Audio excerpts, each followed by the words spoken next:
بسم اللہ الرحمن الرحیم۔ اللہ نے فجر میں جاگنے کا حکم کیوں دیا؟ سائنسدانوں کی یہ بات آپ کو ہلا کر رکھ دے گی۔ سائنسدانوں نے فجر کی نماز کے وقت ریسرچ کی کہ اس وقت جاگنے سے کیا ہوتا ہے، تو تحقیق میں جو معلوم ہوا سن کر آپ کبھی فجر کی نماز نہیں سنیں گے۔ اور حضور پاک صلی اللہ علیہ وآلہ وسلم نے کیوں فرمایا تھا؟ ایک حیرت انگیز اور سبق آموز واقعہ۔ ابن عقیل رحمۃ اللہ علیہ اپنا واقعہ لکھتے ہیں کہ میں بہت ہی زیادہ غریب آدمی تھا۔ ایک مرتبہ میں نے طواف کرتے ہوئے ایک ہار دیکھا جو بڑا ہی قیمتی تھا۔ میں نے وہ ہار اٹھایا۔ میرا نفس چاہتا تھا کہ میں اسے چھپا لوں، لیکن میرا دل کہتا تھا ہرگز نہیں، یہ چوری ہے، بلکہ دیانتداری کا تقاضا یہ ہے کہ جس کا یہ ہار ہے اسے میں واپس کر دوں۔ چنانچہ میں نے مطاف میں کھڑے ہو کر اعلان کر دیا کہ اگر کسی کا ہار گم ہوا ہو تو وہ مجھ سے آ کر لے لے۔ کہتے ہیں کہ ایک نابینا آدمی آیا اور کہنے لگا کہ یہ ہار میرا ہے اور میرے تھیلے میں سے گرا ہے۔ میرے نفس نے مجھے اور بھی ملامت کی کہ یہ تو ہار نابینا کا تھا، اس کا کسی کو کیا پتہ چلتا، چھپانے کا اچھا موقع تھا، مگر میں نے وہ ہار اسے دے دیا۔ نابینا نے دعا دی اور چلا گیا۔ کہتے ہیں کہ میں دعائیں بھی مانگتا تھا کہ اللہ میرے لیے کوئی رزق کا بندوبست کر دے۔ اللہ کی شان دیکھیں کہ میرے وہاں سے ہلا آ گیا۔ ایک بستی کا نام ہے، وہاں کی ایک مسجد میں گیا تو پتہ چلا کہ چند دن پہلے امام صاحب فوت ہو گئے تھے۔ لوگوں نے مجھے کہا کہ نماز پڑھا دو۔ جب میں نے نماز پڑھائی تو انہیں میرا نماز پڑھانا اچھا لگا۔ وہ کہنے لگے تم یہاں امام کیوں نہیں بن جاتے؟ میں نے کہا بہت اچھا۔ میں نے وہاں امامت کے فرائض سر انجام دینے شروع کر دیے۔ تھوڑے دنوں کے بعد پتہ چلا کہ جو امام صاحب پہلے فوت ہوئے تھے ان کی ایک جوان سال بیٹی ہے۔ وہ وصیت کر گئے تھے کہ کسی نیک بندے سے اس کا نکاح کر دینا۔ مقتدی لوگوں نے مجھ سے کہا جی اگر آپ چاہیں تو ہم اس یتیم بچی کا آپ سے نکاح کر دیتے ہیں۔ میں نے کہا جی ہاں بہت اچھا۔ چنانچہ انہوں نے اس کے ساتھ میرا نکاح کر دیا۔ شادی کے کچھ عرصے بعد میں نے اپنی بیوی کو دیکھا کہ اس کے گلے میں وہی ہار تھا جو میں نے طواف کے دوران ایک نابینا آدمی کو لوٹایا تھا۔ اسے دیکھ کر میں حیران رہ گیا۔ میں نے پوچھا یہ ہار کس کا ہے؟ اس نے کہا یہ میرے ابو نے مجھے دیا تھا۔ میں نے کہا آپ کے ابو کون تھے؟ اس نے کہا وہ عالم تھے، اس مسجد میں امام تھے اور نابینا تھے۔ تو مجھے پتا چلا کہ اس کے ابو وہی تھے جن کو میں نے وہ ہار واپس کیا تھا۔ میں نے اس کو بتایا کہ یہ ہار تو میں نے اس کو اٹھا کر دیا تھا۔ وہ کہنے لگی کہ آپ کی بھی دعا قبول ہو گئی اور میرے ابو کی بھی دعا قبول ہو گئی۔ میں نے کہا وہ کیسے؟ اس نے کہا کہ آپ کی دعا تو اس طرح قبول ہوئی کہ اللہ تعالیٰ نے آپ کو گھر بھی دیا، گھر والی بھی دی اور رزق بھی دیا۔ میرے ابو کی دعا اس طرح قبول ہوئی کہ جب وہ ہار لے کر واپس آئے تو وہ دعا مانگتے تھے کہ اے اللہ ایک امین دیانتدار شخص نے میرا ہار مجھے لوٹایا ہے، اے اللہ ایسا ہی امین شخص میری بیٹی کے لیے خاوند کے طور پر عطا فرما دے۔ اللہ نے میرے ماں باپ کی دعا بھی قبول کر لی اور آپ کو میرا خاوند بنا دیا۔ تو مخلص بندے کا نام اللہ تعالیٰ کبھی بھی رکنے نہیں دیتے، اٹکنے نہیں دیتے، بلکہ اس کی کشتی ہمیشہ کنارے لگا دیا کرتے ہیں۔ اللہ کے احکام کو بجا لانے اور ممنوعات سے اجتناب برتنے کا نام بندگی اور عبادت ہے۔ اسلام کے نزدیک عبادت کا مفہوم نہایت وسیع ہے۔ اسلام کا مطالبہ ہے کہ انسان کی پوری زندگی عبادت سے عبارت ہے۔ وہ اس طرح زندگی بسر کرے کہ اس کا ہر کام عبادت میں شمار ہو۔ اس کا واحد طریقہ یہی ہے کہ وہ اللہ کے بتائے ہوئے طریقے کے مطابق زندگی گزارے، ہر بات میں حکم الہی کو پیش نظر رکھے۔ اسلام اس بڑی عبادت کے لیے انسان کو ذریعے سے تیار اور اس کی تربیت کرتا ہے، اور فیام میں انہیں عبادت کہا جاتا ہے۔ لیکن دراصل یہ ثمری نعمت عبادت ہے۔ انہیں ارکان اسلام بھی اسی وجہ سے کہا جاتا ہے کہ اسلام کی عمارت انہیں ستونوں پر قائم ہے۔ ارکان اسلام میں نماز سحر فہرست پہلے نمبر پر ہے۔ ان تمام عبادات میں نماز کو جو اہمیت و فضیلت حاصل ہے وہ کسی بھی صاحب ایمان اہل نظر سے پوشیدہ نہیں ہے۔ نماز کی اہمیت اندازہ اس بات سے لگائیں کہ قرآن کریم کے ہر پیغام میں صلاۃ یعنی نماز کا لفظ حرف جلا میں موجود ہے۔ ایمان کے بعد سب سے اہم رکن جس کا مطالبہ اہل اسلام سے کیا گیا ہے وہ نماز بھی ہے۔ نماز مسلمانوں کی دینی پہچان اور امتیازی نشان ہے۔ یہی وجہ ہے کہ قرآن و حدیث میں اس کی ادائیگی پر بہت زیادہ زور اور ترک پر وعید موجود ہے۔ فرمان نبی صلی اللہ علیہ وآلہ وسلم نماز کے دین میں وہی اہمیت ہے جو انسانی جسم میں سر کی ہے۔ مومن اور کافر کے درمیان امتیاز کرنے والی چیز نماز ہے، لہٰذا جس نے اسے چھوڑا اس نے کفر کیا۔ اس وعید سے اندازہ لگایا جا سکتا ہے کہ اسلام میں نماز کی اہمیت کیا ہے۔ جو چیز جس قدر اہم اور ضروری ہوتی ہے اس کی بجا آوری پر اجر و ثواب بھی اس قدر زیادہ ملتا ہے۔ چنانچہ نماز کا ثواب بھی اس قدر ہے کہ انسان اس کا تصور نہیں کر سکتا۔ لیکن 5 وقتہ نماز میں فجر کی نماز کی اہمیت و فضیلت سب سے نمایاں ہے، اور اس کی ادائیگی پر اجر و ثواب بھی دیگر 4 نمازوں سے زیادہ ہے۔ اس کی وجہ یہ ہے کہ فجر کے وقت دنیا نیند کی آغوش میں ماواز سراحت ہوتی ہے اور خواب خرگوش کے مزے لے رہی ہوتی ہے۔ لوگوں پر غفلت اور سستی کی چادر تنی ہوئی ہوتی ہے۔ ایسے میں نرم و گرم آرام دہ بستر کو چھوڑ کر اللہ کی اطاعت محبت میں بارگاہ الہی میں سجدہ ریز ہونا بڑا پرمشقت اور نفس کو زیر کرنے جیسا مشکل کام ہے۔ اللہ تعالیٰ کی سنت یہ ہے کہ بندے کو جس نیکی کے کرنے میں مشقت زیادہ ہو اور نفس شیطان سے لڑنی پڑے، اللہ اس پر زیادہ اجر و ثواب عطا کرتا ہے، چاہے وہ نیکی کتنی ہی چھوٹی کیوں نہ ہو۔ قرآن و حدیث سے بھی نماز فجر کی قرات و تلاوت قرآن کی اہمیت اجاگر ہوتی ہے، جس سے فجر کے وقت اور نماز فجر کی اہمیت کا پتہ چلتا ہے۔ سورۃ بنی اسرائیل میں فرمایا، بے شک فجر کی نماز میں پڑھا جانے والا قرآن محسوس و مشہور ہو کر سامنے آ جاتا ہے۔ یعنی اگر فجر کی نماز میں پڑھا جانے والا قرآن اگر سمجھ کر بغور پڑھا یا سنا جائے تو وقت فجر کے تمام انوار و تجلیات اور قرآن و فیوز و برکات متشکل ہو کر اللہ کے وجود اور اس کی وحدانیت کی گواہی دیتے ہیں۔ احادیث نبوی سے بھی نماز کی اہمیت و فضیلت و نورانیت کا پتہ چلتا ہے۔ آپ صلی اللہ علیہ وآلہ وسلم نے فرمایا کہ فجر کی 2 رکعات سنت دنیا اور دنیا کی ہر چیز سے افضل ہیں۔ قرآن و حدیث اور اسلامی لٹریچر میں دنیا سے مراد مشرق اور مغرب، شمال اور جنوب کا کرۂ ارضی نہیں، بلکہ دنیا سے مراد یہ کائنات اور اس کی تمام تر نعمتیں، خزانے، دولت و ثروت اور حکومت و ستون مراد ہیں۔ سوچئے، جب فجر کی 2 رکعات سنتوں کی یہ فضیلت ہے کہ پوری دنیا کی نعمتیں اور خزانے اس کے سامنے ماند اور ہیچ ہیں، تو پھر نماز فجر کے فرض کا کیا عالم ہوگا۔ صحیح مسلم کی روایت میں ہے کہ رسول اللہ صلی اللہ علیہ وآلہ وسلم نے فرمایا، جو شخص فجر کی نماز پڑھ لیتا ہے وہ اللہ کے ذمے میں آ جاتا ہے۔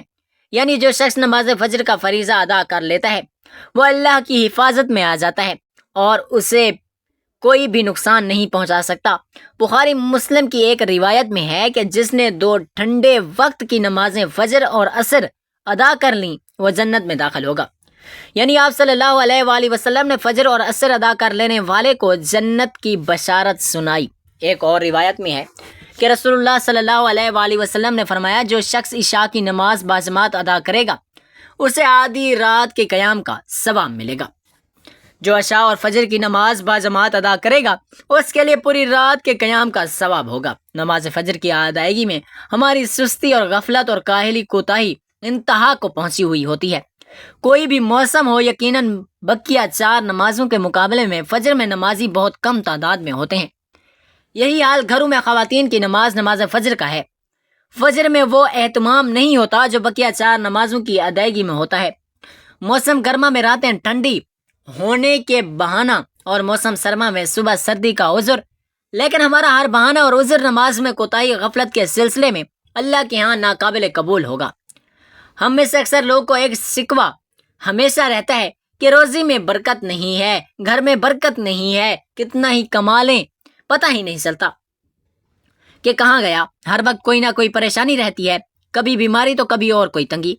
اگر ہم اس تمام بے برکتی، تنگ دستی، بے روزگاری اور پریشانیوں کو نماز فجر کی عدم ادائیگی کے پس منظر میں دیکھیں تو معلوم ہوگا کہ یہ سب بے برکتی اسی سبب سے ہے کہ ہم نماز فجر کی ادائیگی میں حد درجہ کوتاہی، غفلت، لاپرواہی اور سستی کا شکار ہیں۔ رسول اللہ صلی اللہ علیہ وآلہ وسلم اس حوالے سے متعدد احادیث میں موجود ہیں جن میں رزق کی تقسیم و فراوانی، برکت کو نماز فجر کی ادائیگی سے مشروط کیا گیا ہے۔ ایک فرمان نبی صلی اللہ علیہ وآلہ وسلم کا مفہوم ہے کہ رزق تقسیم کرنے والا فرشتہ ہر صبح فجر کے وقت بندوں کا رزق لے کر زمین پر اترتا ہے، لہٰذا جو دروازہ فجر کے وقت کھلا ہوتا ہے فرشتہ اس کا رزق دروازے پر رکھ کر چلا جاتا ہے، اور جو دروازہ فجر کے وقت بند ہوتا ہے فرشتہ اس کا رزق واپس لے کر چلا جاتا ہے۔ اس فرمان نبی صلی اللہ علیہ وآلہ وسلم میں فجر کے وقت دروازہ کھلا ہونے کا مطلب یہ ہے کہ جس گھر کے افراد صبح فجر کے وقت بیدار ہو کر نماز فجر ادا کر رہے ہوتے ہیں انہیں ان کا رزق ادا کر دیا جاتا ہے، اور جو دروازہ بند ہونے کا مطلب یہ ہے کہ جس گھر کے رہنے والے صبح فجر کے وقت سوتے رہتے ہیں اور نماز فجر کی ادائیگی میں غفلت و کوتاہی کے مرتکب ہوتے ہیں انہیں ان کے رزق سے محروم رکھا جاتا ہے۔ ہم میں سے اکثر نماز فجر خصوصاً دیگر نمازوں کو عموماً چھوڑ کر اپنے گھروں میں خیر و برکت کے لیے قرآن و خوانی، میلاد کی محافل کے انعقاد، لوح قرآنی کے تعویذ اور آویزہ کرنے جیسے نیک کاموں کی طرف متوجہ ہوتے ہیں۔ اس سے تو انکار نہیں کہ بلا شبہ ان تمام کارا خیر میں برکت کا عنصر موجود ہوتا ہے، لیکن قرآن خوانی، محفل میلاد، لوح قرآن کے نقش گھر میں آویزہ کرنے سے برکت کا ہونا نماز کی ادائیگی سے مشروط ہے۔ ہر خیر و برکت کے سوتے نماز سے پھوٹتے ہیں۔ اللہ کی تمام نعمتوں، برکتوں اور رزق کے ذریعے نماز کی ادائیگی سے ہی بہتے ہیں۔ اس کے ساتھ ہی یہ امر بھی اہم ہے کہ نماز فجر کے علاوہ بقیہ 4 نمازوں میں بھی خیر و برکت نماز فجر کی ادائیگی سے مشروط ہے، اس لیے کہ خیر و برکت کا آغاز فجر نماز کی ادائیگی سے ہی ہوتا ہے۔ یاد رکھیے، نماز فجر کوتاہی اور غفلت اور نماز نہ پڑھنا گھر کی نحوست کی علامت کا آغاز ہے۔ رسول اللہ صلی اللہ علیہ وآلہ وسلم نے ایسے مسلمانوں کو خبیث اور منافق قرار دیا۔ آج صلی اللہ علیہ وآلہ وسلم نے فرمایا کہ ایسے شخص کو میرا دل چاہتا ہے کہ آگ لگا کر جلا دوں۔ ناظرین، کبھی آپ کے ذہن میں یہ سوال آیا ہے کہ اللہ نے ہمیں فجر کے وقت جاگنے کا حکم کیوں دیا ہے؟ کیا فجر کا وقت صرف نماز پڑھنے کا وقت ہوتا ہے؟ کیا اس وقت کے پیچھے ایک راز پوشیدہ ہے؟ وہ راز کیا ہے؟ اس راز کو جاننے سے پہلے ضروری ہے کہ ہم نمازوں کے بارے میں جانیں جو ہم پر دن میں 5 مرتبہ فرض کی گئی ہیں، اور یہ 5 نمازیں کس طرح فرض ہوئی ہیں اس کے پیچھے ایک شاندار وجہ ہے، جس وجہ کا مظاہرہ سفر معراج میں اس وقت ہوا جب حضرت محمد مصطفیٰ صلی اللہ علیہ وآلہ وسلم اللہ سے ملاقات کے لیے وقت کے انتہائی مختصر حصے میں 7ویں آسمان سے بھی آگے تشریف لے گئے۔ اس رات اللہ تعالیٰ نے ایک خاص پس منظر میں اپنے حبیب رحمت عالم صلی اللہ علیہ وآلہ وسلم کو آسمان پر بلایا اور اپنے خصوصی انعامات سے نوازا۔ اس مبارک سفر میں اللہ تعالیٰ نے اپنے قرب و خاص سے نوازا، انبیاء کرام سے ملاقاتیں کروائیں، جنت و جہنم کا مشاہدہ کروایا، اور نیکیوں کے اجر و ثواب اور بروں کے انجام اور عذاب کا نظارہ کروایا۔ اس عظیم سفر میں بہت سے انعامات سے نوازا گیا، جن میں ایک خاص انعام امت کے لیے نماز کا تحفہ بھی ہے، اور قیامت تک کے لیے انسانوں کو اپنے معبود اور خالق صرف قریب تر کرنے کا عظیم تحفہ ہے۔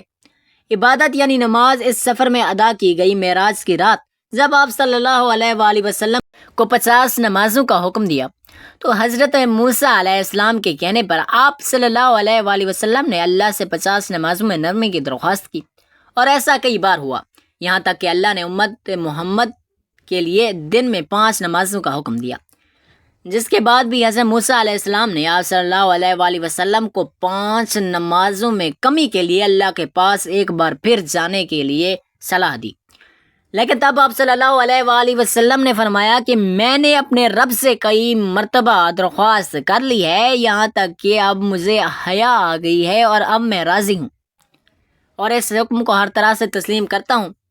ہر نماز پڑھنا ضروری ہے، اور یقیناً آپ کے لیے بھی نمازوں میں سب سے زیادہ مشکل نماز فجر کی ادائیگی ہوگی، جس میں نیند کا غلبہ اتنا ہوتا ہے کہ ایک انسان مشکل سے اٹھ پاتا ہے، لیکن دن کے اس خاص حصے میں جو راز پوشیدہ ہے اسے جب آپ جانو گے تو یقین کریں کہ آپ فجر کی نماز کبھی بھی نہیں چھوڑیں گے۔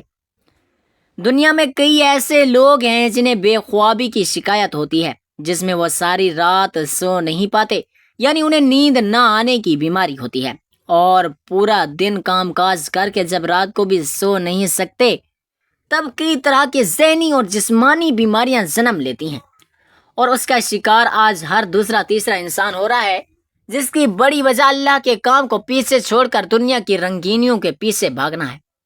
ساری رات جاگنے کے بعد فجر کے قریب کچھ دیر نیند آ جاتی ہے، لیکن وہ نیند جسم کو پرسکون نہیں کرتی، جس کی وجہ سے اکثر لوگ جاگتے جاگتے اور ہر قسم کی دوائیوں کے استعمال کے باوجود جب سو نہیں پاتے تو اللہ سے یہ سوال ضرور کرتے ہیں کہ اے اللہ، مجھے نیند کیوں نہیں آتی؟ آخر کیا وجہ ہے؟ بہت کم لوگ ہوتے ہیں جو اس کیفیت میں اپنے اندر پیدا ہونے والی اس آواز کو سن پاتے ہیں، جس میں ان سے کہا جاتا ہے کہ بستر سے نکلو، نماز پڑھو، اللہ کا ذکر کرو۔ یقین کریں جو لوگ اس آواز کو سن پاتے ہیں، اس پر عمل کرتے ہیں، انہیں تا حیات کبھی بھی سلیپ ڈس آرڈر کی شکایت نہیں ہوگی۔ اس حوالے سے ایک صوفی نظم ہے جس کی ایک امریکی مصنف یعنی کتاب کے لکھنے والے نے ترجمہ کیا ہے، جس کا عنوان ہے یعنی دوبارہ مت سو جانا، کبھی صبح کی ٹھنڈی ہوائیں ایک راز لاتی ہیں تمہارے لیے، دوبارہ مت سو جانا۔ خود سے پوچھو تم کیا چاہتے ہو، دوبارہ مت سو جانا۔ لوگ دروازے کی چوکھٹ سے آ جا رہے ہیں جہاں سے دو دنیایں ملتی ہیں، وہ دروازہ گول اور کھلا ہے، دوبارہ مت سو جانا۔ اس نظم میں بیان کردہ دروازہ ہماری دنیا اور دوسری دنیا کا ہے، جہاں سے فرشتے ہر صبح اور ہر شام کو اترتے ہیں، جن کا ذکر اس حدیث پاک میں ملتا ہے، جس میں آپ صلی اللہ علیہ وآلہ وسلم نے فرمایا کہ رات اور دن میں فرشتوں کی ڈیوٹی بدلتی رہتی ہے، فجر اور عصر کی نماز میں ڈیوٹی پرانے والے فرشتے اور جانے والے فرشتے ایک دوسرے سے ملتے ہیں۔ پھر تمہارے پاس رہنے والے فرشتے جب اوپر چڑھتے ہیں تو اللہ تعالیٰ پوچھتا ہے، حالانکہ وہ ان سب سے زیادہ اپنے بندوں کے متعلق جانتا ہے، کہ میرے بندوں کو تم نے کس حال میں چھوڑا؟ تو وہ جواب دیتے ہیں کہ ہم نے جب ان کو چھوڑا تو وہ فجر کی نماز پڑھ رہے تھے، اور جب ان کے پاس گئے تب وہ عصر کی نماز پڑھ رہے تھے۔ فجر اور عصر کی نماز کے اوقات میں سونے سے منع کرنے کے پیچھے بھی ایک بڑی وجہ ہے، اور وہ یہ ہے کہ سائنس کہتی ہے کہ صبح سورج طلوع ہوتے وقت اور شام کو غروب ہونے سے پہلے سونا نہیں چاہیے، کیونکہ صبح کے وقت زمین پر آکسیجن بہت زیادہ مقدار میں ہوتی ہے، جس وقت ماحول تر و تازہ ہوتا ہے، اور یہ آکسیجن آپ کو دن بھر فٹ رکھنے کے لیے انتہائی ضروری ہوتی ہے۔ تو جو اس وقت سو جاتا ہے تو وہ اس تازہ آکسیجن سے محروم رہ جاتا ہے، اور عصر کے وقت زمین پر آکسیجن کی کمی ہوتی ہے، تو اگر کوئی سو جاتا ہے تو اس کو آکسیجن کی کم مقدار بھی مل پاتی ہے، جس کی وجہ سے جب وہ جاگتا ہے تو اس کے سر میں درد اور طبیعت بوچھل ہو جاتی ہے۔ اور یہی بڑی وجہ ہے کہ دین اسلام میں ان دونوں اوقات میں سے سونے سے منع کیا گیا۔ رسول کریم صلی اللہ علیہ وآلہ وسلم نے فرمایا، طلوع شمس سے پہلے اور غروب شمس سے پہلے نماز ادا کرنے والا جہنم میں ہرگز داخل نہیں ہوگا۔ نماز فجر کے بارے میں ایسے بے شمار فضائل اور بھی ہیں جن کو ہم نہیں جان سکتے، اگر انسان ان کو جان لے تو کبھی کوتاہی نہ کرے۔ رسول کریم صلی اللہ علیہ وآلہ وسلم کا فرمان ہے، اگر وہ لوگ عشاء اور فجر کی فضیلت کے بارے میں جان لیں تو وہ ضرور بالضرور ان نمازوں میں حاضر ہوتے، چاہے ان کو خود کو گھسیٹتے ہوئے بھی آنا پڑے۔ اب آپ خود اندازہ کیجئے کہ ایک طرف ان دونوں نمازوں کی اتنی زیادہ فضیلت و اہمیت ہے، دوسری طرف ان کی ادائیگی میں اتنی سستی اور لاپرواہی بڑھتی جا رہی ہے۔ بے نمازی کا انجام اس کو اصحاب حضور صلی اللہ علیہ وآلہ وسلم معراج کی رات گئے تو وہاں مختلف لوگوں کو مختلف عذابوں میں مبتلا دیکھا۔ کسی کا منہ چیرا جا رہا تھا، کسی کی زبان لوہے کی کینچیوں سے کاٹی جا رہی تھی، کسی کے اوپر کھولتا ہوا پانی ڈالا جا رہا تھا اور اس سراغ والے گوشت کھا رہا تھا، کسی کے جسم میں لوہے کی میخیں ٹھوکی جا رہی تھی۔ ایک قوم کو حضور نے دیکھا جس کا سر پتھر سے کچلا جا رہا تھا، پتھر آنے تک وہ دوبارہ صحیح ہو جاتا پھر کچلا جاتا۔ حضرت جبرائیل امین حضور صلی اللہ علیہ وآلہ وسلم نے فرمایا، یہ کون لوگ ہیں؟ کہا، یہ وہ بد نصیب شخص ہے جو 5 فرض نماز نہیں پڑھا کرتے تھے۔ یہ تھوڑی سی زندگی ہے، زیادہ سے زیادہ کوئی 80-70 سال بسر کر لے، پتہ نہیں کہ کل ہمارا آنے والا کہاں ہے۔ اتنا غافل و بد نصیب ہے وہ شخص جس کو سجدہ نصیب نہیں ہے۔ حضور پاک صلی اللہ علیہ وآلہ وسلم نے فرمایا، نماز چھوڑنا تو خیر بہت بری بات ہے۔ جو شخص نماز پڑھتے ہیں لیکن جماعت کے ساتھ نہیں پڑھتے، فرمایا، جی چاہتا ہے اپنی جگہ کسی اور کو کھڑا کروں اور جوانوں کا ایک گروہ ساتھ لوں، جو شخص مسجد میں نماز پڑھنے نہیں آتے ان کے گھروں کو جلا دوں۔ رحمت للعالمین نبی فرما رہے ہیں، ان کے گھروں کو آگ لگا دوں۔ اتنا غصہ ہے ان لوگوں پر جو مسجد آ کر نماز نہیں پڑھتے، اور جو پڑھتے ہی نہیں۔ اس دور میں کوئی مومن تھا ہی نہیں جو نماز نہیں پڑھتا تھا۔ نماز تو نماز رہی، لیکن آج ہم سے اکثر افراد کو جمعہ بھی نصیب نہیں۔ حضرت ابن زبر نے ایک روایت لکھی ہے، جو شخص نماز ترک کرتا ہے اس کو بہت ساری رسوائیاں ہیں۔ فرمایا یہ دنیا پر اس کی سزائیں ہیں، ایک اس کی عمر سے برکت اٹھا لی جاتی ہے، اس کے چہرے سے صالحین کا نور اتار لیا جاتا ہے۔ اللہ تعالی ہم سب کو 5 وقت نماز پڑھنے کی توفیق عطا فرمائے اور ہمارا خاتمہ بالخیر فرمائے، آمین ثم آمین یا رب العالمین۔